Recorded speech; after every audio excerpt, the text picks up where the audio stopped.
Admiral Kreth sent her to my ship on a Tuesday, which told me everything I needed to know about how seriously the fleet took the arrangement. Not a ceremony day, not a diplomatic review date, a Tuesday. The kind of day you schedule a supply transfer or a crew rotation, something routine, something you pencil in between two things that actually matter.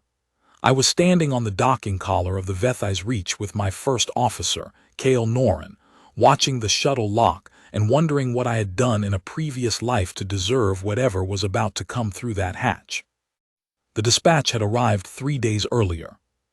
Fleet Admiral Kreth, in his distinctive way of making everything sound like a favor you should be grateful for, had informed me that in recognition of the Reach's action at the Corvell engagement, 6 weeks of holding a contested transit corridor against a Velkith interdiction fleet, with half my gun crew on medical rotation, and a primary drive running at 62%.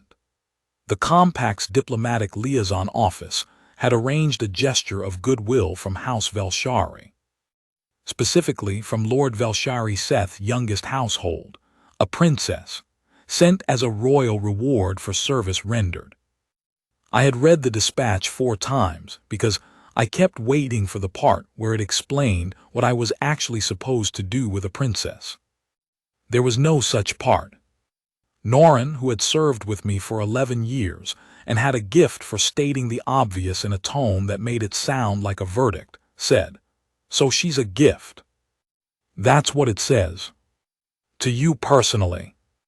To the Vethai's Reach technically, but yes. He looked at me for a long moment. Do you want me to prepare quarters? Prepare the best officer's cabin we have. Clean it properly. And find out if there are any dietary requirements or atmospheric preferences I should know about before she arrives. He found out almost nothing, because the liaison office was as vague as the dispatch. Velshari physiology was compatible with standard shipboard atmosphere. Beyond that, the liaison officer, a thin, nervous man named Adeth who seemed personally offended by questions, had only said that the princess's name was seen, that she was of the Velshari First House secondary line, and that she would arrive with personal effects and a ward. A ward, I had nearly missed that line. I went back and read it again. A ward. So the shuttle locked, and the hatch opened, and I stood there in my dress uniform, which I had worn twice in 3 years, and which Norin had pressed the night before with the specific expression of a man who did not consider this a good use of his evening. And I watched 2 figures come through. The first was the princess. I had served in the outer corridors long enough to have met representatives of 14 alien species, and I had learned to read the body language of most of them with reasonable accuracy. The Velshari were a tall people, longer-limbed than humans, with a natural stillness that could read as serenity or contempt, depending on context. Seen Velshari was somewhere in the upper range of her people's height, which put her at nearly a head above me, with the silver-gray skin of her house, copper-light eyes that moved across the docking collar, and everything in it with precise, calibrated disdain, and the posture of someone who had been told from birth that every room she walked into was already hers by right. She looked at me, I looked at her, she said nothing. I said, "Captain Rail Vorn. Welcome aboard the Vethai's Reach, Princess Scene." She said, in compact standard that was perfectly precise and entirely without warmth, "I am aware of your name, Captain. My father's advisors were thorough." Then she stepped past me and looked down the corridor, as though she were evaluating a property she had reluctantly agreed to inspect. The second figure came through behind her. Small, half her height, which made the child roughly chest-level to me. The Velshari had the same pointed ears and oversized eyes as the princess, luminous and pale, the irises a soft amber that caught the corridor light, but there the resemblance ended. Where Scene moved with the deliberate precision of someone who had never needed to make themselves smaller in a room, this child moved the way things move when they have learned that stillness is safer. Carefully, quietly, arms drawn close, hands holding the strap of a small carry bag with both fists, the way a child grips something they have already lost once and will not lose again. She did not look at me. She looked at the floor, then at the corridor wall, then at a specific point somewhere between them that contained nothing of interest to anyone except herself. I looked at Norin, he looked at me. I crouched down. Not all the way to the floor. I am 51 years old, and my knees have opinions about that sort of thing, but enough that my face was roughly level with hers. She did not look up. I waited.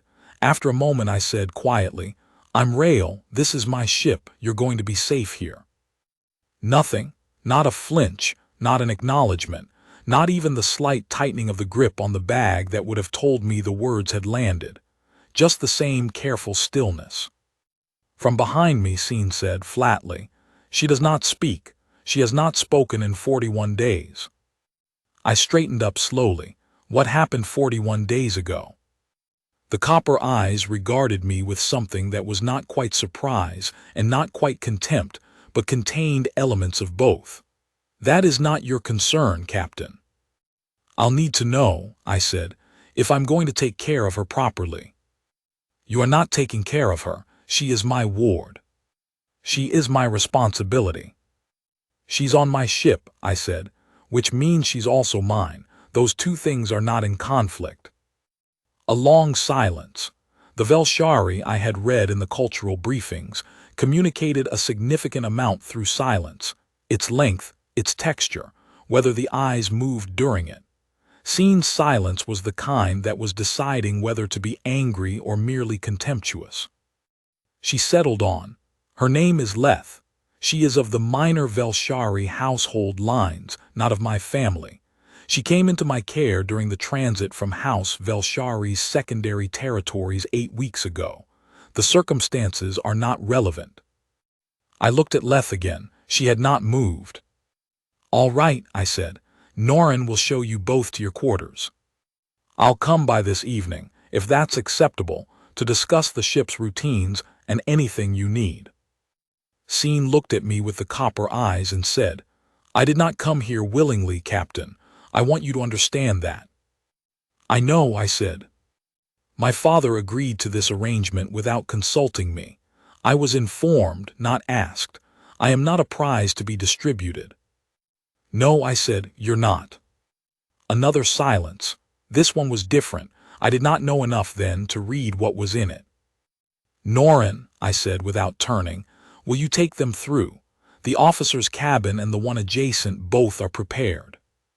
He did it with the quiet efficiency that had made him invaluable for 11 years.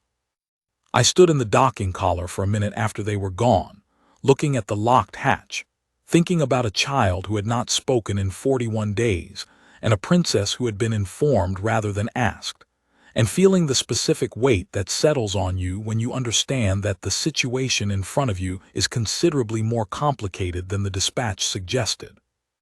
Then I went back to work, because the Reach did not stop running because someone sent me a princess on a Tuesday. The night after they arrived, I sat down with the bilateral supplement. It was not a signed reading. Kreth's dispatch had not suggested it, the liaison office had not provided it, and there was no particular requirement that I familiarize myself with 312 pages of compact Velshari diplomatic framework before breakfast. But I had a minor child on my ship who had not spoken in 41 days, and a princess who had been treated like a line item in a treaty, and I did not like operating without understanding what I was standing in. It took most of the night. The supplement was written the way bilateral diplomatic supplements always are, in the precise, load-bearing language of people who have spent years arguing about what words mean, with clauses that folded into subclauses that referenced annexes that referenced prior accords. I read it all, article by article. I made notes on the sections that looked relevant, and 3 times went back to verify I had read a clause correctly, because what it said was better than I had expected. By 4:30, I had what I needed. Article 14 covered minors aboard compact vessels. Any non-compact miner present aboard a compact fleet vessel for more than 72 hours fell under compact-dependent welfare provisions, a separate review process from House jurisdiction, administered by the Bilateral Review Board rather than either party's domestic authority. It had been added 23 years ago after a contested transfer case, and it had teeth.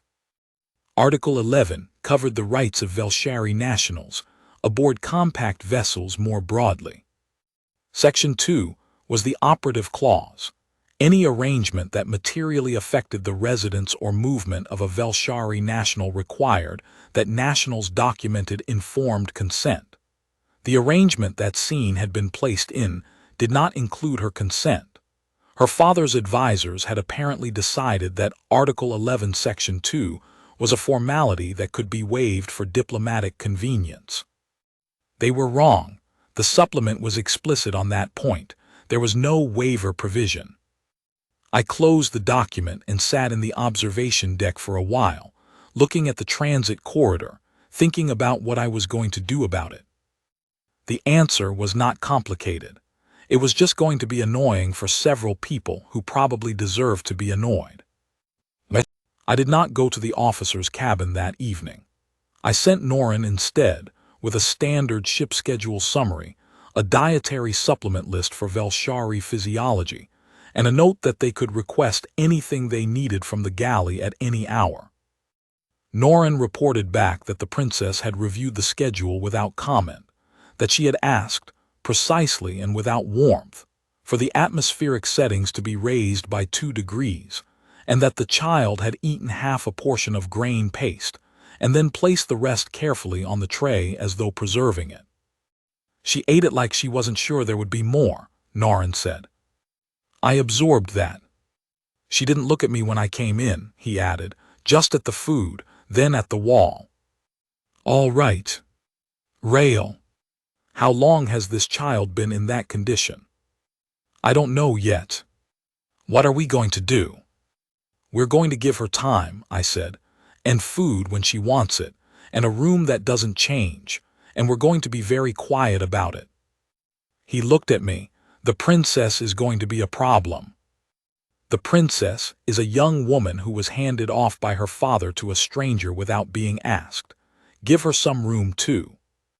He did not look convinced. He also did not argue because 11 years. In the days that followed I watched, from a careful distance, the way you watch something you do not want to startle. Leth moved through the ship in the hours when it was quietest, the early morning shift change, the midday lull when half the crew was in the mess and the corridors were nearly empty. She did not request anything from the galley directly.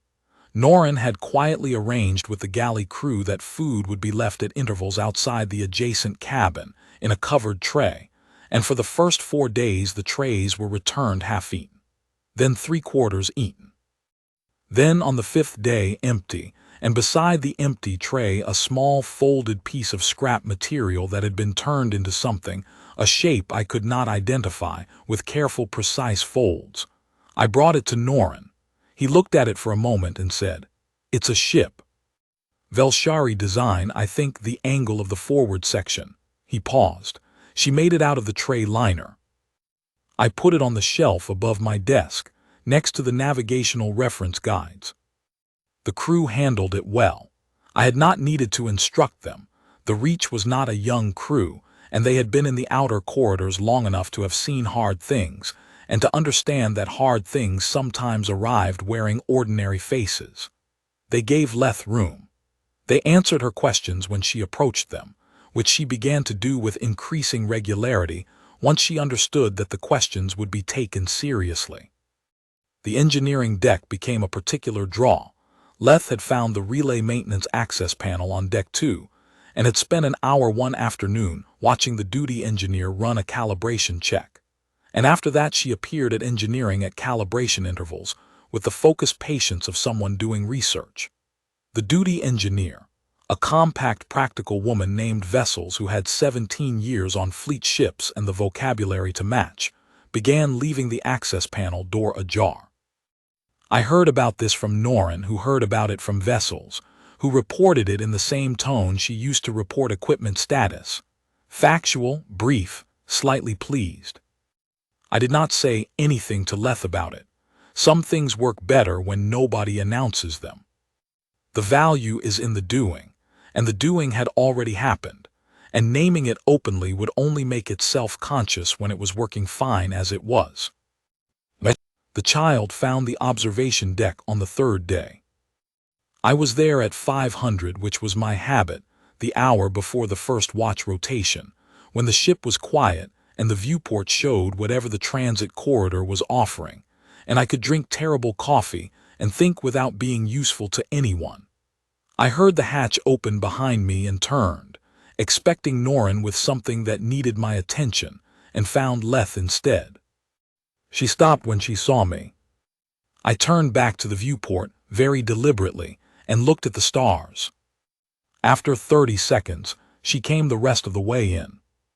I heard her feet, very small, very quiet, cross the deck plates, and then the sound stopped, and I did not look, and I waited, and eventually I heard her settle into the secondary chair, not the one directly adjacent to mine, the one 2 positions over with a clear path to the door between us. Smart. I said nothing. I drank my coffee. The transit corridor turned slowly in the viewport, the navigational hazard markers blinking their patient orange, the distant shimmer of the Velshari secondary shipping lane visible as a faint brightening at the edge of the frame. After perhaps 10 minutes, Leth said, in a voice so small and careful it was barely sound at all, "What is that bright part?" I did not move quickly. I pointed at the viewport slowly in the direction of the shimmer. "That's the edge of the Velshari shipping lane, about 300,000 kilometers from here. The light you're seeing is from the beacon array that marks the corridor entrance." A long pause. "Is it safe?" she asked. "Yes, it's been safe for about 6 weeks. Before that it wasn't. We made it safe." Another pause, then, "How?" "We stayed," I said. "We had enough guns and enough people who knew how to use them, and we stayed in the right place long enough that the ones who wanted to close it decided it wasn't worth the cost." The amber eyes, which I could see now in my peripheral vision, considered this. Scene says humans stay in things past the point where sense would make you leave. Scene has us about right, I said. Something that was almost nothing, almost the ghost of a sound that might have been, in a different child in different circumstances, the earliest edge of a laugh, passed through the observation deck and was gone. I did not press it. We sat there until 5:30, when the first watch rotation began, and the deck started to wake up around us. And then Leth got up and left, quietly, with the careful, unremarkable movement of a child who had learned to leave rooms before anyone noticed she was there. I finished my coffee and went to the bridge. She came back the next morning, and the morning after that. By the 6th day she was arriving before me, sitting in the secondary chair with the amber eyes on the viewport and the carry bag in her lap, and when I came in she would look at me and nod once with the gravity of someone conducting a formal meeting. I would nod back. We would sit. Sometimes she asked questions, careful, specific questions about the corridor, about the ship, about the way the hazard markers worked, and what the different colors meant, and why the shimmer at the edge of the shipping lane was brighter on some mornings than others. I answered them as completely as I knew how. She listened with the full attention of someone to whom information was valuable and not to be wasted. On the 5th morning she told me, without preamble, that the Trey liner ship was not accurate because she had made it before she had seen the observation deck, and the actual proportions of the viewport suggested the corridor geometry was different than she had modeled it. She said she was going to make a corrected version. I told her to use the galley supply linens if she needed larger material. She said she already had. Norrin had given her 6. On the 6th day, Scene came to find me. She came to the bridge during the second watch, which was unusual. She had kept mostly to the officer's cabin and the adjacent room, taking meals there, not requesting access to common areas. I saw her come through the hatch and I stepped off the command deck and we went to the briefing room adjoining it, which was empty, and I closed the door. She stood in the way she had stood in the docking collar, the straight-back stillness of someone who had been trained since childhood to take up exactly the space she was owed and not an inch more. Then she said, "The child is speaking." "I know. To you." "Yes." "She has not spoken to me in 41 days. The copper eyes were steady. Something behind them was not. "What did you do?" "Nothing. I was in a room that she came into, and I didn't make her feel like she needed to account for herself." A silence. "Then, that is not nothing." "I know." Scene looked at the table between us. It was a plain briefing room table, utilitarian, scratched from 20 years of compact fleet service, and she seemed to be seeing something in it that required attention. "She was in the household transfer when the escort was attacked," she said, without looking up. 8 weeks ago, the transit from the secondary territories. 3 of the escort were killed. The shuttle made the attack corridor under emergency override and docked at the way station at Velshari Reach 7 with 2 hull fractures. Leth was in the forward cabin. She was not physically harmed. She stopped. I said nothing. She had been there through all of it, Scene said. 4 hours. Alone in the forward cabin, with the hull fractures and the sounds of the corridor and the emergency lighting. I was in the aft section with 2 of the secondary household staff. When we reached the way station and I went forward, she was sitting in the middle of the floor, very straight, not moving, looking at nothing. That was the last time she spoke until 3 days ago. What did she say 3 days ago? She told me she had been to the observation deck. She asked if the bright part was a beacon array. The smallest pause. She used the exact phrase you used. I could tell it was yours. I looked at her. She was still looking at the table. She has nobody, Scene said. Her household line was absorbed by the main house 7 years ago. Her parents are in the outer settlements. She was in transit to them when the attack happened. The escort would have resumed the transit once the shuttle was repaired, but the political situation with the main house became complicated. She has been with me since then. My father's advisors decided that she should accompany me on this transfer because, she stopped again, because it was tidier than the alternative. What was the alternative? A minor house welfare placement, which would have required a review, and a review would have taken time. And time was not something my father's advisors were interested in spending on a minor household ward during a transfer arrangement. I looked at the table too for a moment. Then I said, "She's under compact dependent welfare jurisdiction while she's on this ship." "You know that?" "I did not know that." Any non-compact minor present aboard a compact fleet vessel for more than 72 hours falls under compact dependent welfare provisions. It's Article 14 of the Bilateral Supplement.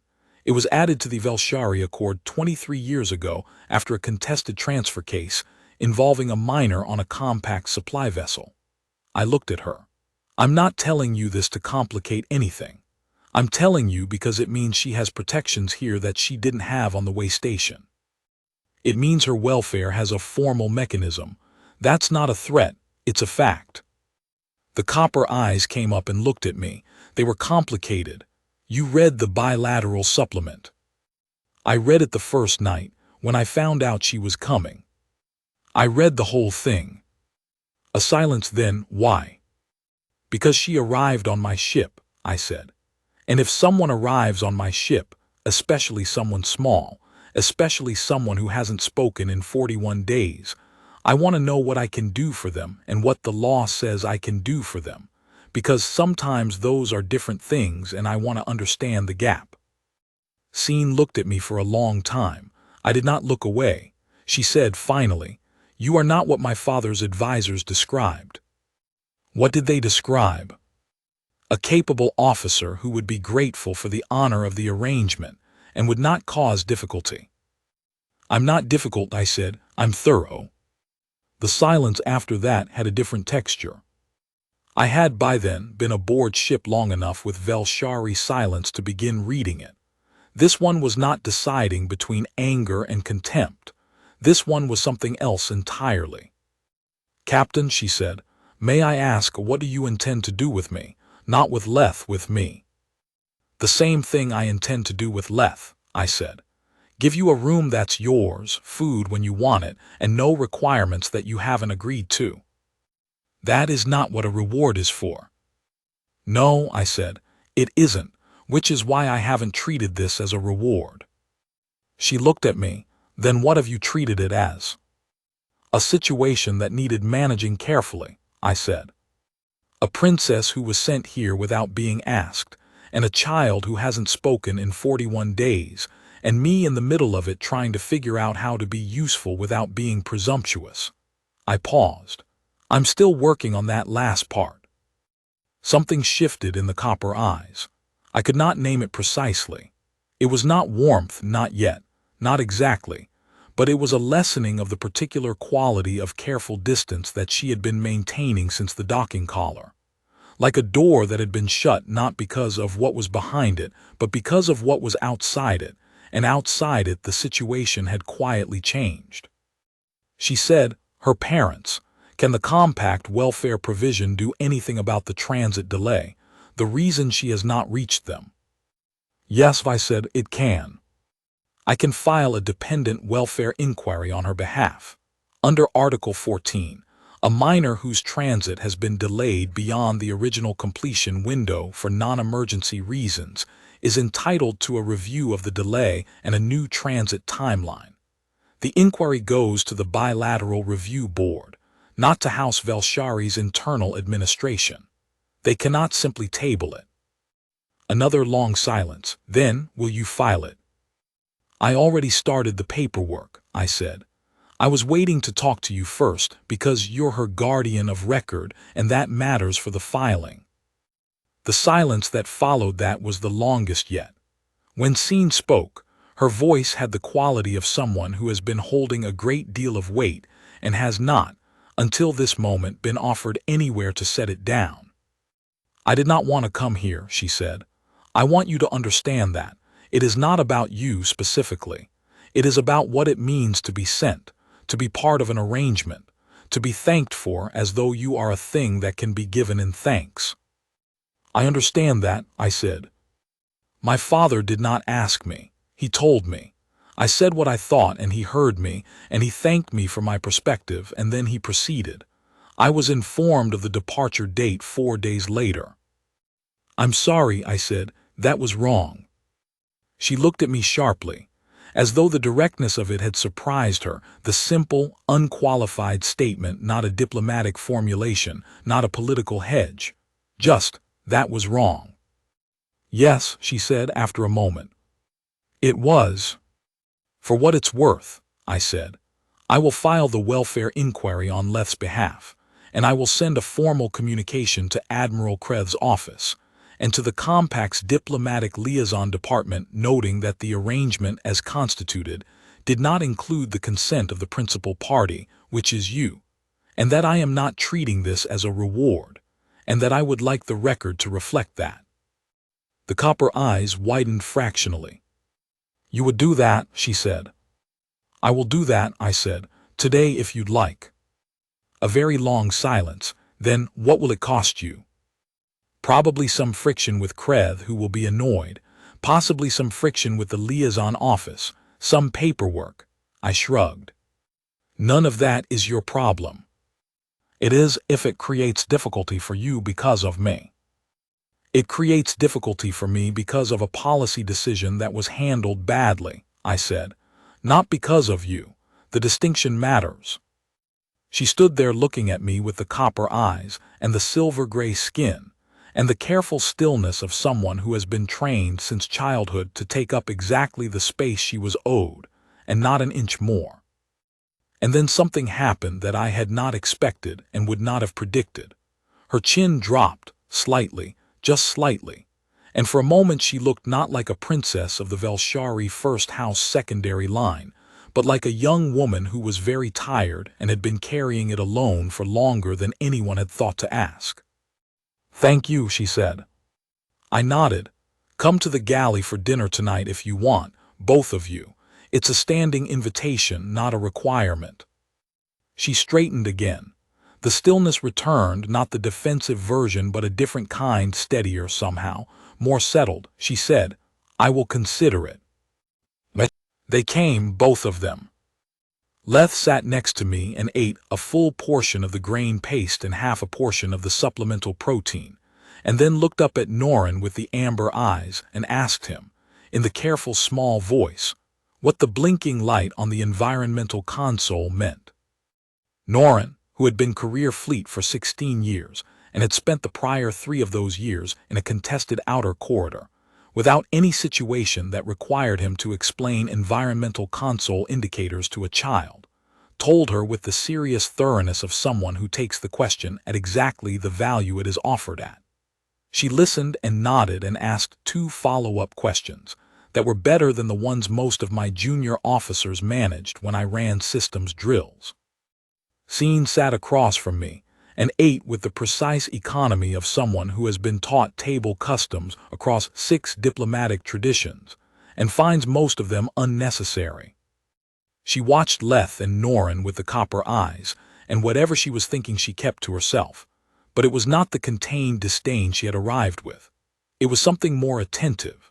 When Leth asked her second follow-up question, about why the blinking interval on the environmental console was irregular rather than metronomic, and Norin said truthfully that he did not know but could find out by morning, Scene's expression did something I had not seen from it before.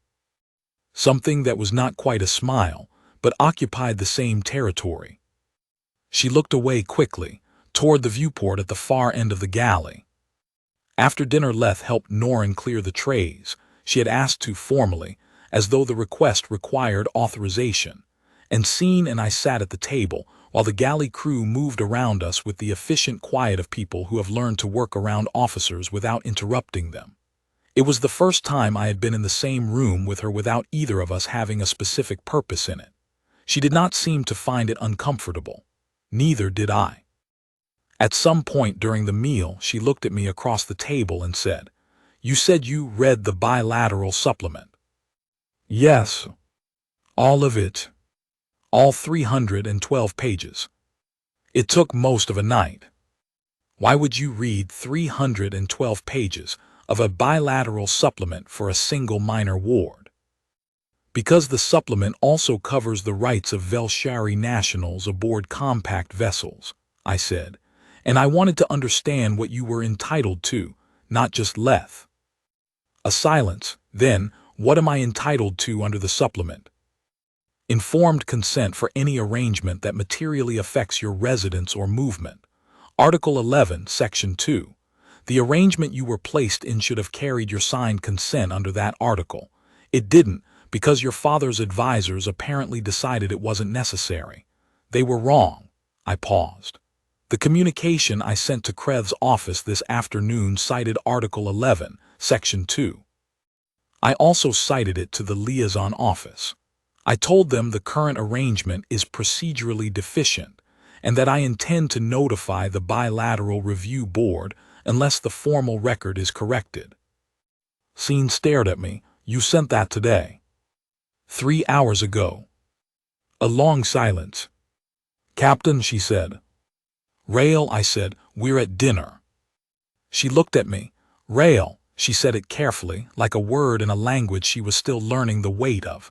"What are you doing?" "What I said I would do," I said. "It's a short list. Leth's welfare inquiry, your consent documentation, a note to Krev. None of it is complicated." "It is complicated," she said. "It has implications." "Yes, for the liaison office mostly. They don't like corrections to filed arrangements." "But the arrangement was wrong, and wrong arrangements should be corrected." Leth, next to me, had been listening with the amber eyes moving between us and the grain paste, with the quiet, methodical attention of a child who has learned that the things adults say when they think they're talking to each other are often the most important things. She said, without looking up. Is Scene going to be able to go home? A silence. Scene looked at her. The copper eyes had the complicated quality again, the door that was considering opening quality. I said, that's up to Scene and up to the review board and up to some conversations that haven't happened yet. But she has the right to go home if she wants. That's what the Article 11 filing says. Leth nodded seriously, as though I had confirmed something she had already reasoned out. And I'm going to get to go to my parents. That's what the welfare inquiry is for, to make sure it happens and to set a timeline that the review board can enforce. Another nod. Then she reached into the carry bag that she had brought to dinner, which she brought everywhere, with both fists on the strap, and took out a piece of repair wire. She turned it over in her hands twice, then placed it on the table next to my plate with the careful precision of someone making a significant decision. I looked at it. It was a short piece of standard shipboard repair wire, the kind used for relay patching. She had bent it slightly, into a shape that was almost but not quite a loop. That's from the maintenance corridor, she said. On deck 3, I found it this morning. I thought it might be useful. I picked it up and looked at it. Then I put it in my breast pocket. It's useful, I said. Thank you. She went back to the grain paste. Scene watched this from across the table with the copper eyes, and what was in them then I will not try to describe, because some things are not mine to name. The House Velshari extraction team arrived on the 14th day. 2 ships, a House diplomatic courier and a secondary escort, requesting docking authorization at 3:40. I was called from my bunk by Norin, who delivered the situation report in the tight clipped cadence he uses when the situation requires it, and said, they're citing a transfer recovery authorization under House Velshari primary charter. It appears to have been filed through the Secondary Territories Administrative Office, not through the Compact Bilateral Liaison. It references the arrangement with the Fleet Admiral. What does it request? The return of Princess Scene Velshari to House custody, transit to the Secondary Territories Administrative Station for reprocessing of the transfer arrangement. I put on my uniform, denied docking authorization. Inform them that we have active compact-dependent welfare filings in process under Article 14 and active procedural review filings under Article 11, and that until those filings are resolved, no transfer of individuals currently registered as ships dependent welfare wards can be authorized without bilateral review board approval. Norin said, Scene is not a registered welfare ward. She is as of this morning, I said. Refile her under the Article 11 consent review provision. It gives her the same procedural protections while her consent documentation is in review. I should have done it 10 days ago. He looked at me. That's going to annoy a lot of people. Yes, I said. Inform the diplomatic courier that I am happy to discuss the situation with the senior diplomatic officer, and that I will make myself available at 800 in a secure comm channel, and send another communication to Krev's office and the Bilateral Review Board, flagged priority, informing them of the extraction attempt. The House diplomatic courier was not pleased. The senior officer, a thin man with the careful enunciation of someone who has spent a career saying things that technically could not be objected to, informed me that the transfer recovery authorization was fully legitimate under House Velshari primary charter, and that my procedural filings did not constitute grounds for denial. I informed him that under Compact Fleet Regulations, Article 14 of the Bilateral Welfare Supplement takes precedence over House Charter transfer provisions for any individual registered as a compact vessel dependent ward during an active welfare review. He informed me that Princess Scene was not a minor and was therefore not eligible for Article 14 registration.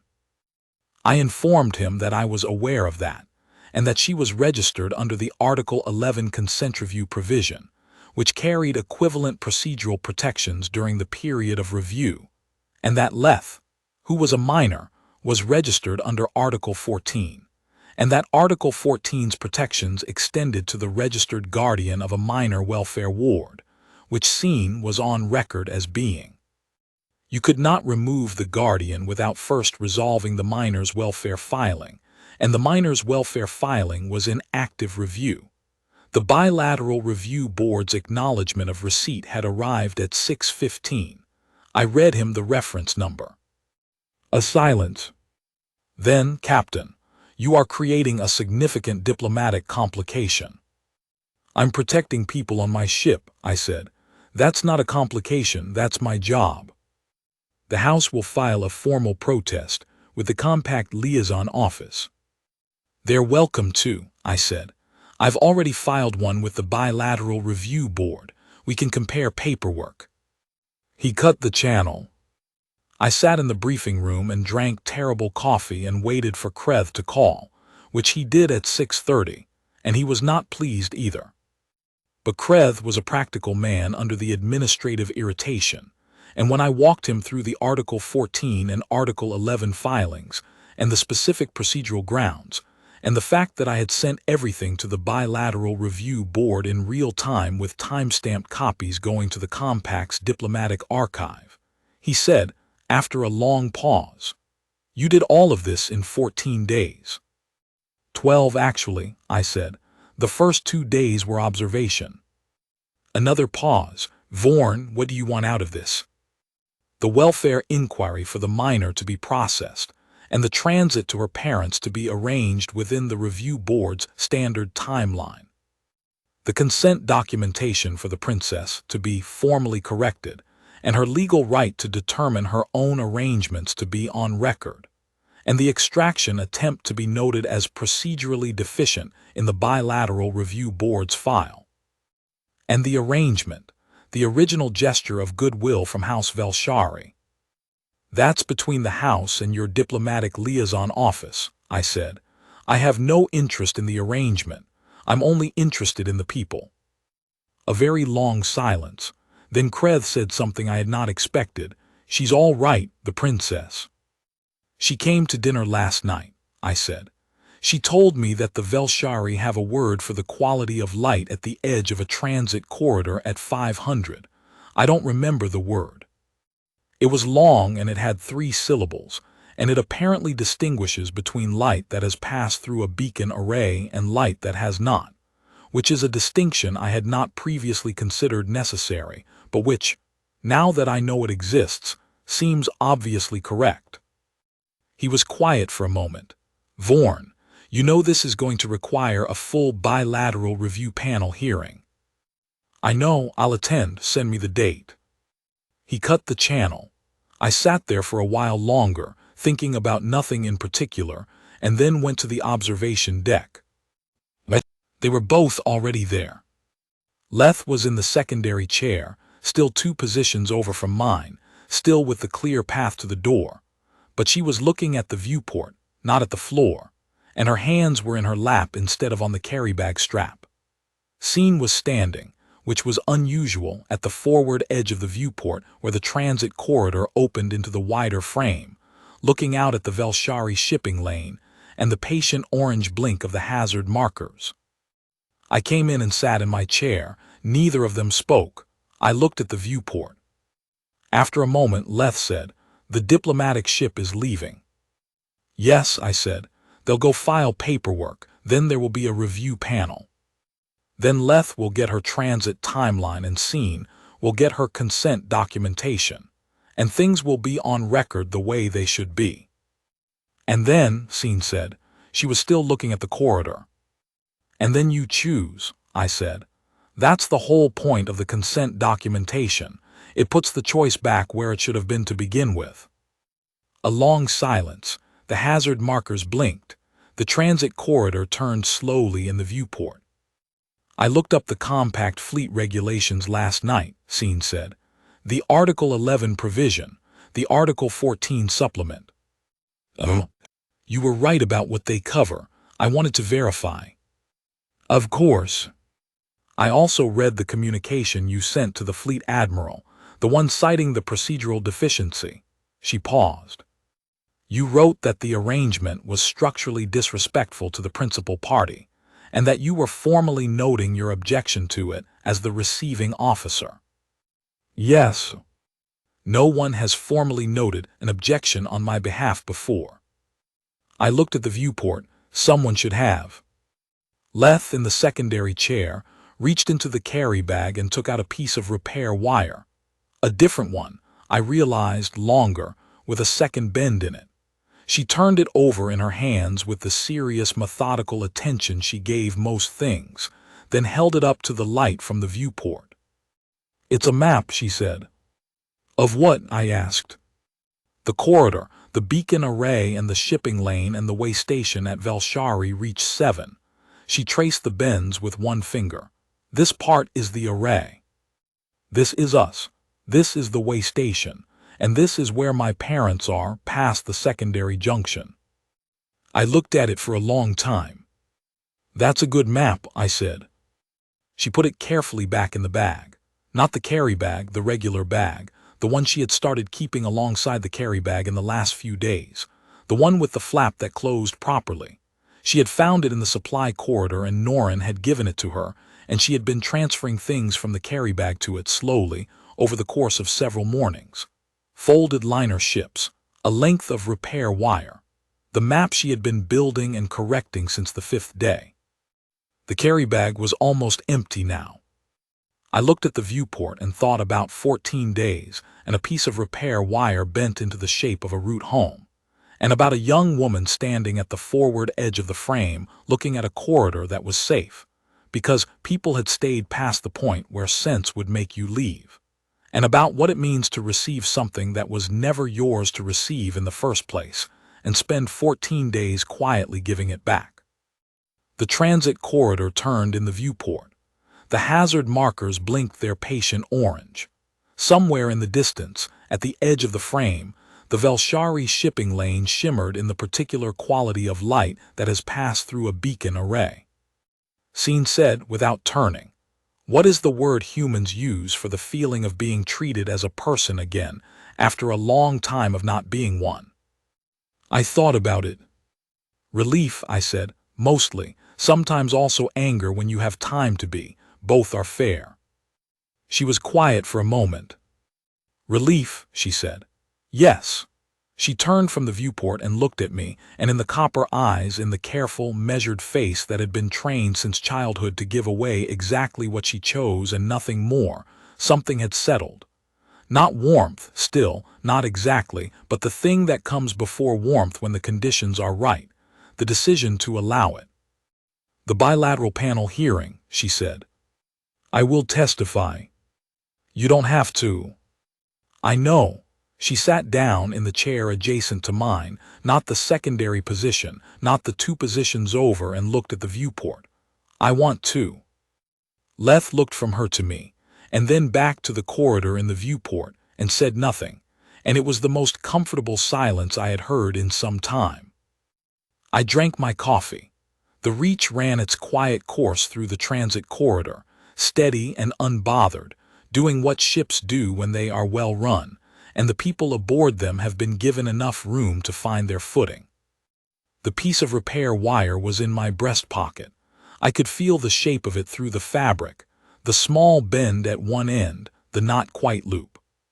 A thing found in a maintenance corridor, and given carefully, the way a child gives something when they have decided to trust the room they are in. Not heavy, just present. I left it there.